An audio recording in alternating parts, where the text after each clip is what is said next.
U plavom uglu dolazi iz Hrvatske i predstavlja UFK Novi Zagreb. Težak 84,3 kg, profi skor 10 pobjeda i 10 poraza. Pozdravimo Anđelka Kitića! U crvenom uglu dolazi iz Odžaka i predstavlja Family Fight Team.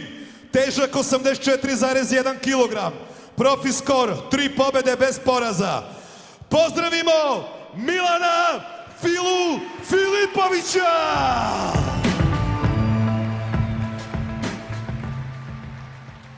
Sudija u ovom meču Velimir Mladenov.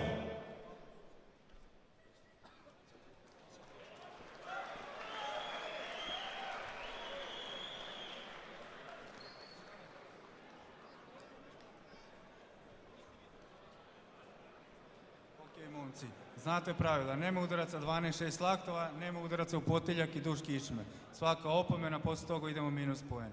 Ukoliko imate nešto da pitajte, pitajte sada. Ukoliko ne, očekujemo fair i sportsku borbu. Idemo, pozdravite se ukoliko želite, svaku u svoj ugao.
Jednoglasnom sudijskom odlukom Anđelko Kitić